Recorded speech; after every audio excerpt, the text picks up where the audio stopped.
Good to see you as always. Likewise. Yeah. Look at us on that camera. Yeah. Do we look good? Looking sharp. I'm feeling new sideburns. Oh, yeah. Well. It's working. And that black and white is sharp. When you're, for the book, the best-selling book, 21 Nights, your photographer, Randy, was here. Randy St. Nicholas. Right. Yeah, Randy was here. And I remember in that conversation, the two of us talking about the fact that you stay pretty much clean all the time. It's not like when you're in your house, you got on sweats and... Randy said that? Yeah, Randy said he's pretty sharp all the time. Okay. Yeah. No. That's not true? Yeah, I sleep like this. Yeah. Yeah. You know what? I would believe that, except for the fact that I know that you don't sleep. Yeah. You really don't sleep very much. I saw a sign in the back said, journalist, advocate, insomniac. Yeah. Yeah, well, for you it should be the world's greatest musician, insomniac. That's what it is. Props to you on your show, seriously. I watch every chance I get, and Hugh Masekela last night. Yeah. So, wow. Yeah. Joni Mitchell. Yeah. Man, it's just so enlightening. Well, I appreciate it. Inspiring. I'm glad you said that, because I was actually, I never told you this story, but one day when you were on before, I was around town somewhere, and we had promoted that you were coming on the next night. And I walked past a group of people, and they didn't see me, obviously. And I overheard them talking about you and the fact you were going to be on my show the next night. And one of them said, why would Prince go on PBS? And I was thinking, they don't know that Prince watches like everything, but indeed watches PBS. Well, I keep an eye on you because, you know, you have been an advocate, and I learned a lot from State of the Black Union. You've sent it to me, and I make a point to try to check it out when I can. And that said, Dick Gregory, one time I saw him on there, and it just moved me so much. I put pen to paper, and I owe him money now. Dreamer. Yeah. I want to talk about the song Dreamer that you dedicate to Dick. And actually 4 songs I want to get you to talk about the lyrics specifically. I'll get to that in just a second. Back to this PBS thing right quick. I'll come back to that only because you really got into Unforgivable Blackness. Yeah. What'd you make of that PBS series? Oh, it's amazing. I'm in sort of celebration mode right now. I'm just thankful to be alive. I'm thankful to have the friends that I do and the teachers that I do. And I've spent the last year just playing when I feel like it. And I really look forward to this time in my life. And I happened to come across that show, Unforgivable Blackness, and the story of Jack Johnson just moved me to no end. One of the reasons is that he had to deal with seemingly insurmountable odds all the time. You know, if he would knock somebody down, people from the audience would get into the ring and pick him back up, you know, so they could continue fighting. Yeah. And I just related to it on a lot of different ways. I was, I've never spoken about this before, but I was born epileptic. And I used to have seizures when I was young. And my mother and father didn't know what to do or how to handle it, but they did the best they could with what little they had. And my mother told me one day, I walked into her and said, Mom, I'm not going to be sick anymore. And she said, why? And I said, because an angel told me so. Now, I don't remember saying it. That's just what she told me. And from that point on, I've been having to deal with a lot of things, getting teased a lot in school. And, you know, early in my career, I tried to compensate for that by being as flashy as I could and as noisy as I could. And, you know, I just looked, again, I look forward to this time in my life when I could reflect back on it and talk to people like yourself, Dr. Cornel West. I mean, when you all come over to the house and we sit and we just talk about heavy things, I just become thankful. I don't know what else to say other than that. How did you get beyond? Because I know you have so many fans of all ages, and I think there are no doubt some young people watching who I know, in fact, not might, will be helped by your answer to this question. as a kid being teased so much, and kids get teased for all variety of reasons, as we know, how did you grow out of that into, not just into confidence, but indeed into excellence? Or maybe I put it in the wrong order, excellence and confidence. But how did you grow out of that? How did you navigate yourself past that? Good question. The first thing I did is of course, I went into self, and I taught myself music. My father left his piano at the house when he left, and I wasn't allowed to play it when he was there because I wasn't as good as him. Mm-hmm. So when he left, I was determined to get as good as him. And I taught myself how to play music, and I just stuck with it, and I did it all the time. And sooner or later, people in the neighborhood heard about me, and then they started to talk about me. And it wasn't in a teasing fashion, it was more like, wow, look what he can do. Mm-hmm.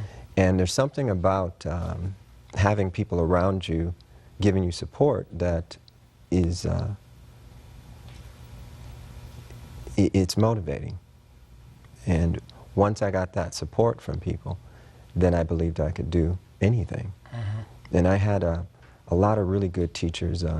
My best friend, Andre Simone, his brother, Eddie, I'm entirely indebted to in this regard. He used to tell me, man, your songs are better than anybody's on the radio. You can do whatever you want to do. Mm-hmm. And I just kept rolling with it, Eventually, I went out to New York, and I got turned down my first time, but I just wasn't, I felt like Jack Johnson then, too. Mm-hmm. I just wasn't going to be put down, so. Back to this excellence thing, though. Talk to me about excellence. I mean, it's clear that you are head and shoulders above pretty much everybody else in the world of music. And that's my assessment, and a whole lot of fans agree. We all say amen? Amen. See that? So it's pretty clear you head and shoulders above everybody else. But talk to me about how we, who are not Prince, can aspire to the level of excellence that you portray in what we do every day. Well, everybody's talented at something. Right. And that's what makes the world go around. We all need each other. And again, it's about good mentoring and good teachers. I had a lot of good people around. The other thing I have to point out, though, is that how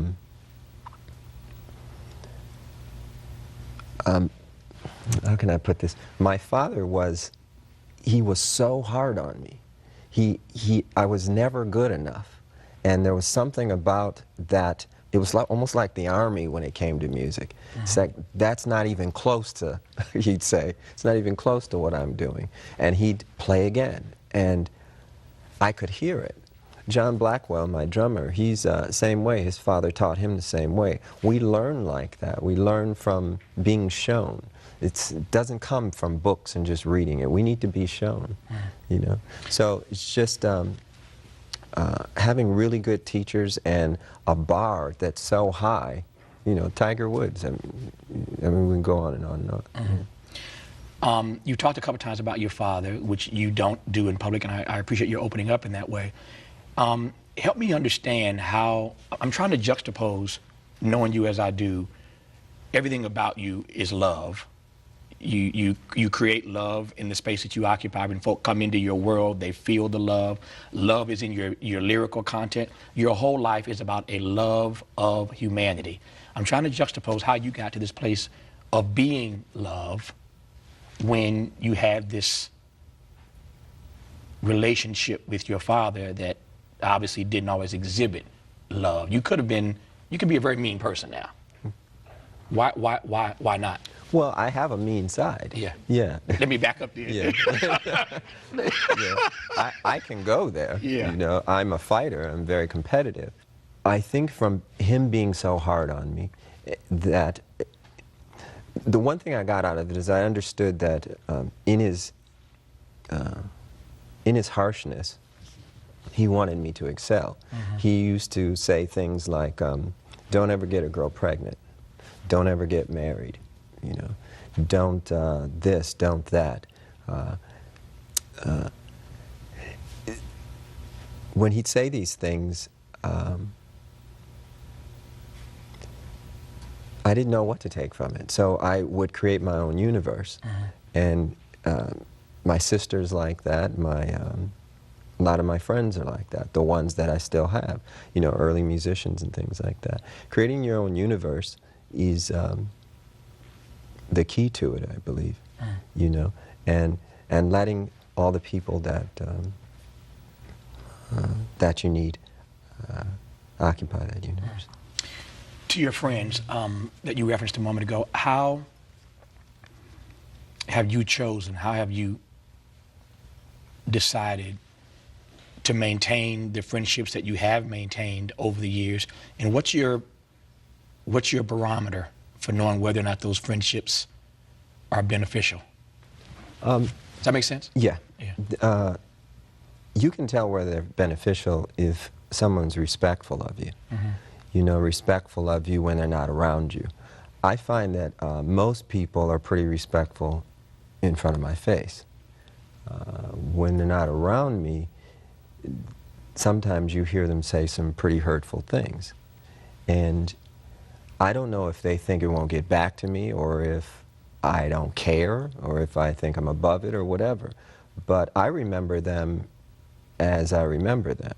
And we were in love then, we should be in love now.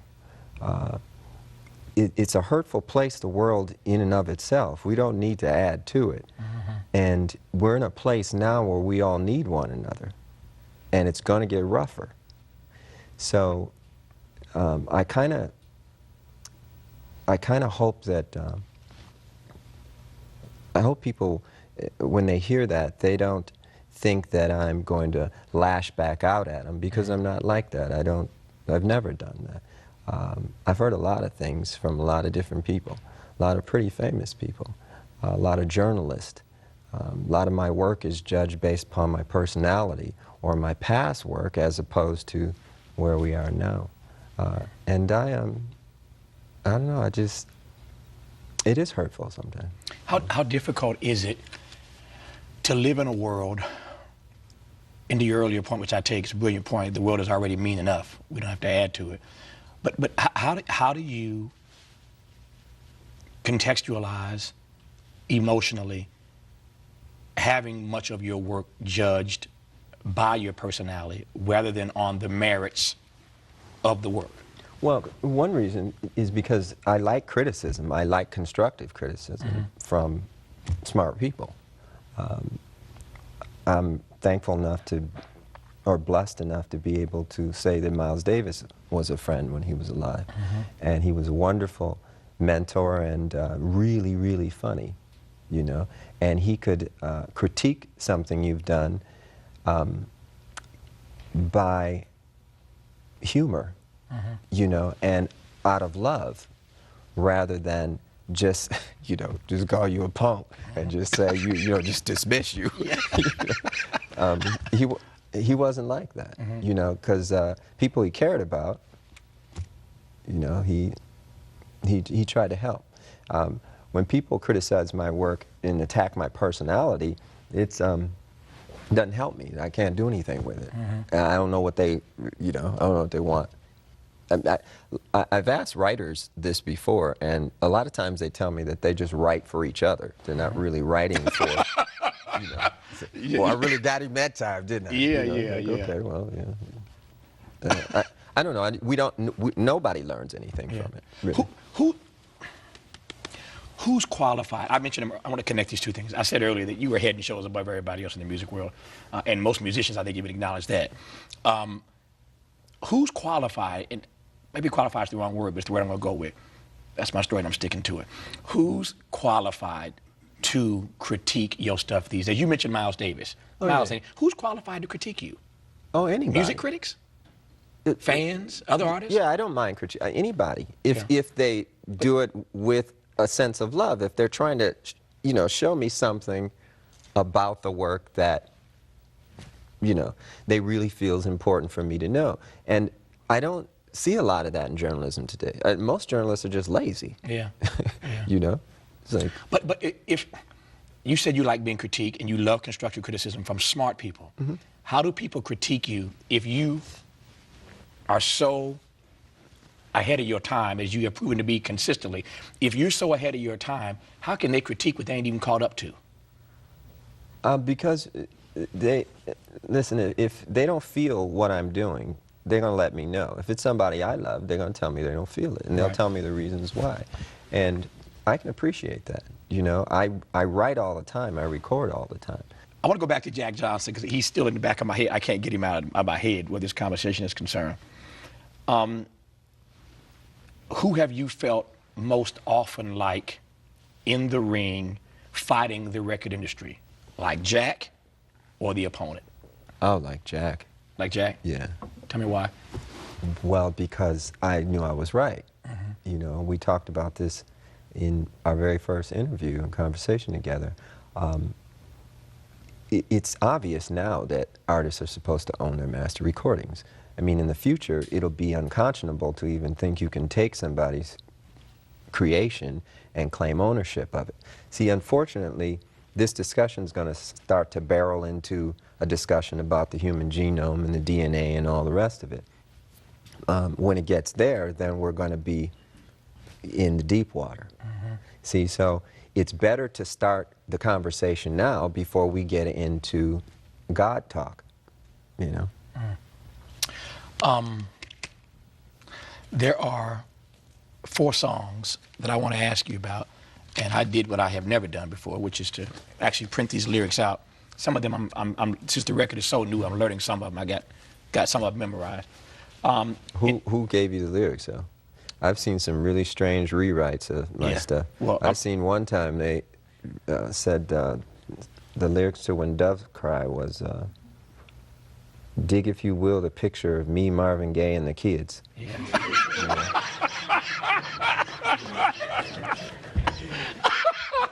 Well, you know what? And then there was another one. This person will go unnamed. Yes. She didn't speak the English language too good. Right. She had a really cute daughter, so that's why we was acquaintances. Yeah. But she swore up and down, Little Red Corvette was pay the rent, collect. Yeah.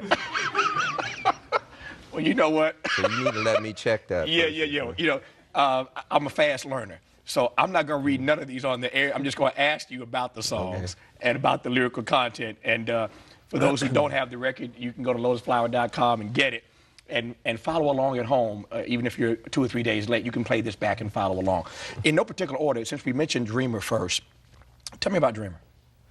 Oh, well, when I saw the State of the Black Union, Dick Gregory really moved me and a lot of my friends. I show it to everybody that comes over the house, especially white folks, because they need to hear that, you know, so that they know more about all of us. Because what he said affects all of us. He said something that really hit home about this phenomena of chemtrails. And, you know, when I was a kid, I used to see these trails in the sky all the time. And so, oh, that's cool. A jet just went over. And then you started to see a whole bunch of them. And the next thing you know, everybody in your neighborhood was fighting and arguing, and you didn't know why. Okay? And you really didn't know why. I mean, everybody was fighting. So he started riffing about the chemtrails. And he started to say things that hit home so hard. And I would recommend that everybody try to get what he said online or wherever and try to get a copy of it and just listen to it. Because I was so moved that I had to write the song. The other thing is the first line of the song says I was born on the same plantation in the United States of the red, white, and blue. And we live in a place now that feels just about like a plantation. We're all indentured servants, you know. When I found out there were 8 presidents before George Washington, I wanted to smack somebody. You know, I wanted to know why I was taught otherwise. Just tell me the whole story. I'll fill in the blanks, but don't, you know, don't tell me something that you think I'm supposed to know. We're indentured servants and we got a black president now? I don't vote. I have nothing to do with it. I got no dog in that race. And for those who would cuss me out and slap me in person if I didn't ask you why? Well, the reason why is because I'm one of Jehovah's Witnesses, and we've never voted. And that's not to say that I don't think Barack Obama, President Obama, is a very smart individual, and he seems like he means well. Prophecy is what we all have to go by now. It's very interesting. I did a sold-out concert in London. We played 21 nights in a row, and all the concerts were sold out. When I would watch television over there, and you'd see the United Nations feed, the direct feed from the United Nations, you'd hear them talk a lot about religion. You'd hear the Bible mentioned constantly. This is not what we're used to in the United States. It's almost as though there's no need for God and no need for religion and justice in politics. So there's supposed to be a separation of church and state over here. We can't have a separation of state and morality, though. And you know, songs like Dreamer and even Feel Good, it's the same thing. CDs in this package: Minneapolis Sound, Elixir, and Lotus Flower. So three CDs in the package at lotusflower.com if you want to get it. We were talking last night, though, Prince, about some of the lyrics, and we talked about Dreamer. I didn't get to these other three. Can I ask you about Colonized Mind? Yeah. Yeah.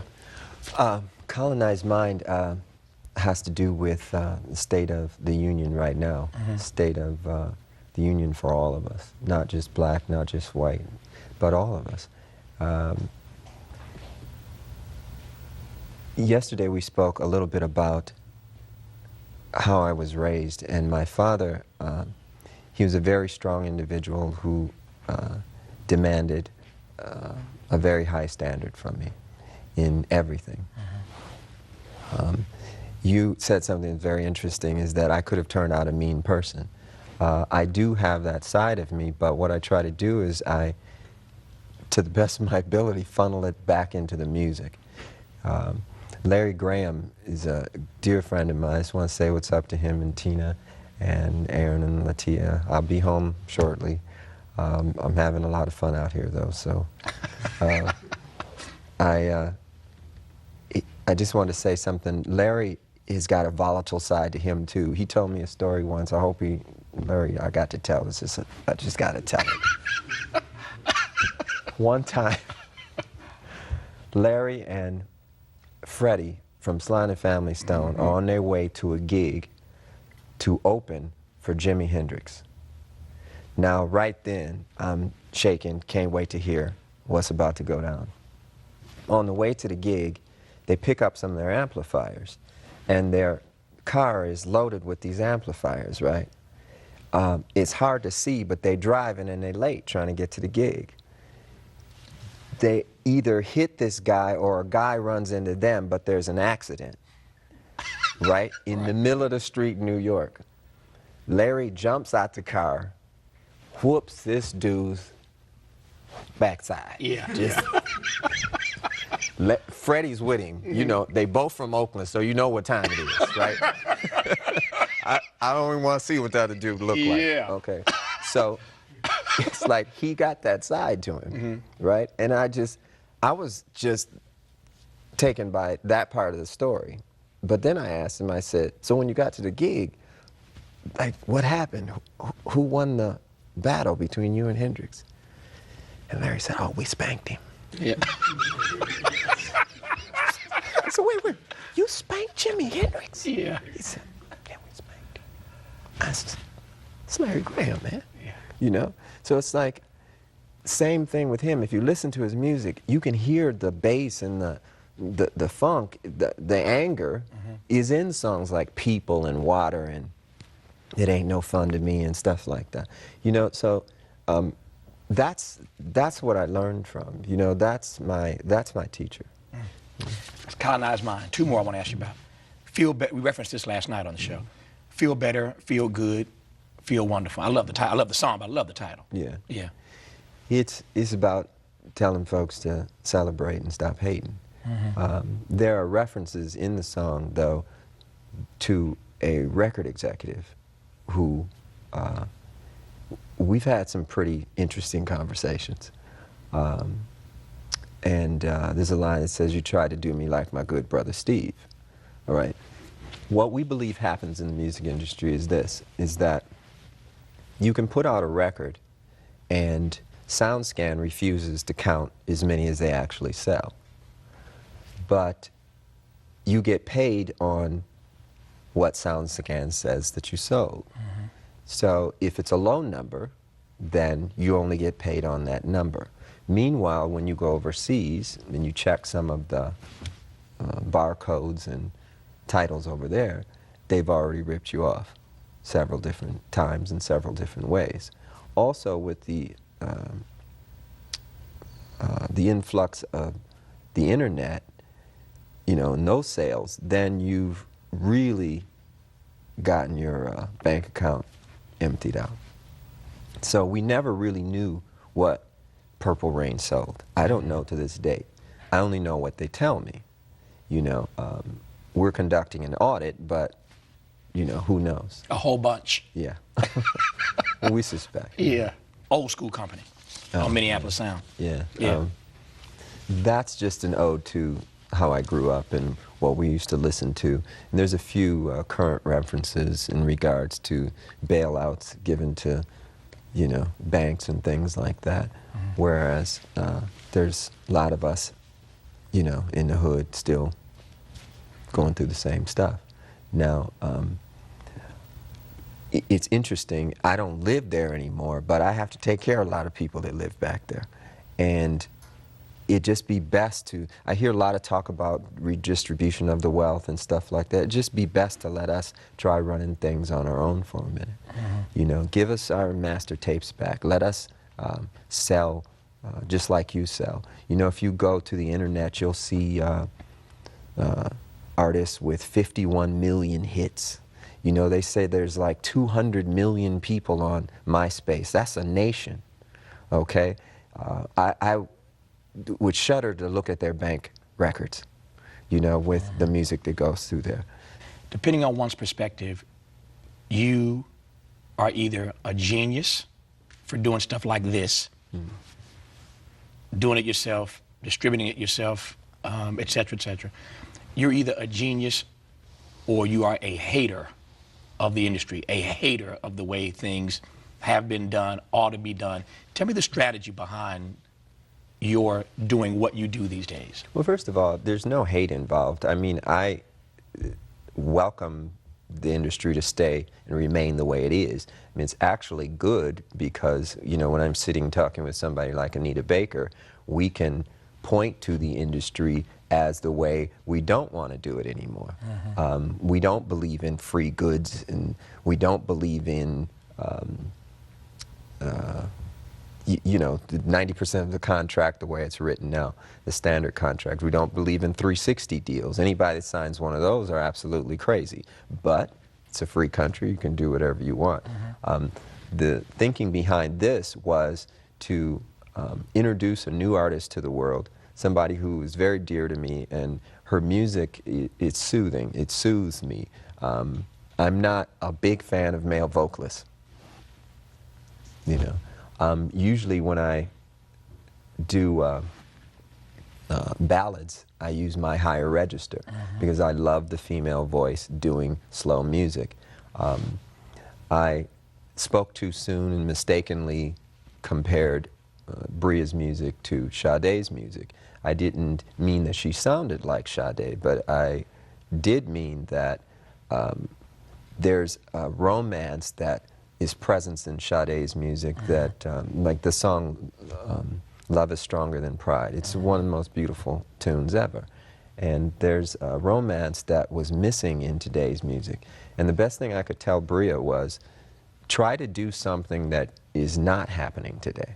Try to get into a niche, because you have a beautiful voice, but you've got to do something with it that you don't hear.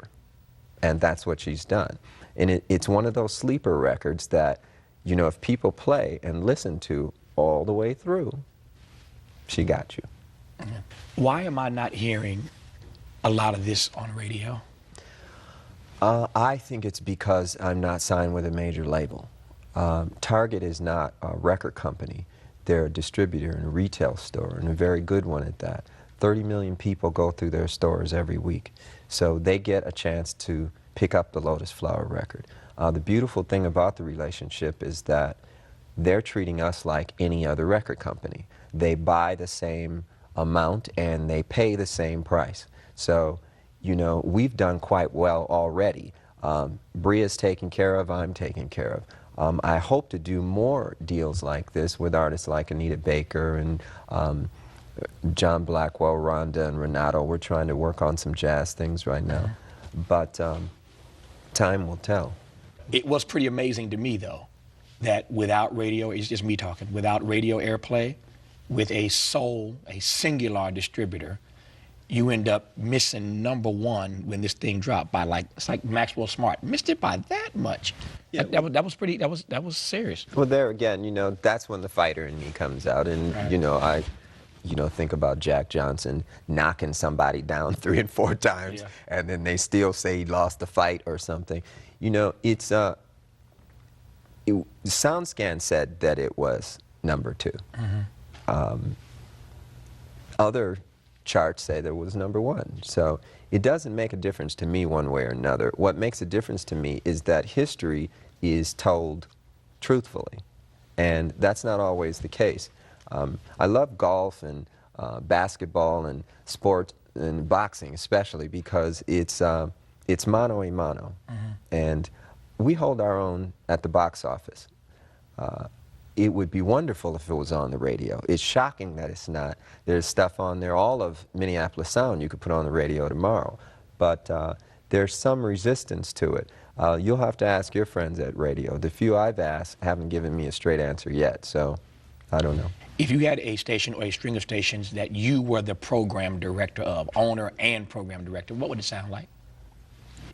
I would just want it to be good music, and I'd want it to be littered with artists who own their master rights, because without that, they don't own any wealth. They can't put back into their communities. Very few artists that do own their masters right now.